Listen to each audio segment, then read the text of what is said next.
Welcome to Qwiklabs. Now it's time to get hands-on practice on a lot of the amazing data analyst concepts that you've learned so far. Here's where you get to prove that you've learned some great technologies, and then you'll get credit for it back inside of Coursera. But before you jump right in, let me just give you a quick walkthrough of what a Qwiklab is, and then we'll get started. First and foremost, in the upper left-hand corner, you notice a gigantic tempting button called Start Lab in green. I want to go ahead and start that. Click this box that says, I'm not a robot. Select a few of the different items here for captures. You can see this is the hardest part of the lab, is trying to actually get through the anti-robot technology that they have here. Now, a couple things happen in the background. As author of these labs, this is some of our best work that we're getting you hands-on practice for. And what we're going to do next is just make sure that that timer starts counting down, because then that's going to give you the account logins that you need to practice the work inside the lab. Now, here's what you're going to do. There's going to be a gigantic big button that says Open Google Cloud Console. I want you to go ahead and click on that. And now you have 3 browser tab windows open, or 100 if you're like me. And in the second browser, this is your Qwiklabs login. All the way under username, what I want you to do is copy that username. And here's the #1 mistake that I've seen students make. When you're back into Google, everyone sees this Google sign-in screen here, and they immediately start typing in their personal Gmail address. You don't want to be charged for any of the resources that you're going to be using.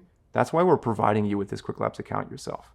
And all I'm going to do is paste in the email that's been given to me by the Qwiklab for use for an hour, and then click Next. And then I'm going to go ahead and grab the password, paste that in here. And then you're going to see a bunch of terms and conditions because this is a brand new account. Scroll through the terms and conditions, read them at your leisure, click Accept.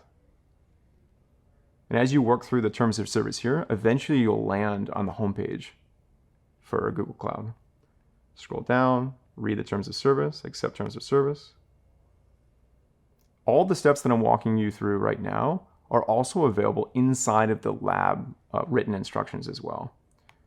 So once you've gotten that out of the way, let's take a look at what this particular Qwiklab is going to teach you. At a high level, I'm not going to do the lab for you, but don't worry, it's step by step. You'll have a blast doing it. And you have way more than enough time you need in this timer before your lab timer runs out. Generally, as lab authors, we try to double the budget of allowed time, so don't worry about lab timeouts. So inside the lab, every lab will start with an overview, and then what specifically it is that you're going to do. Inside of this lab, since you're a data analyst, you're going to be creating spreadsheets and adding files and sharing files with some of your other data analysts. If you forget what section you're in, another pro tip that I like to do is on the right-hand side, you can actually click between each of the different header sections right here as I'm doing now, and you can jump to a particular section inside of the workbook. So say you and your friends are working on this together, you can say, hey, I'm having trouble on the share and collaborate section. You can just click on that and it'll jump right to that section. Well, that's pretty much it. A few more housekeeping items and then you're off to the races. As you work your way through the lab, you want to make sure that you're completing the objectives and making sure that you're staying on track. There is intelligence built into the Qwiklabs to prevent any kind of behavior that's not part of the lab. So make sure you're following the lab as is. And when you're done with the lab, say I was completed here, all you have to do is click on End Lab, click on OK, and that's going to bring you to a pop-up screen that asks you to rate the lab, add in any comments for the lab authors like me, submit it, and then automatically your score for the work that you've done in the lab is fed back to Coursera, which is pretty cool. And that's it. That was a quick tour of Qwiklabs, about 5 minutes, but honestly, you'll have a blast going through these. Good luck.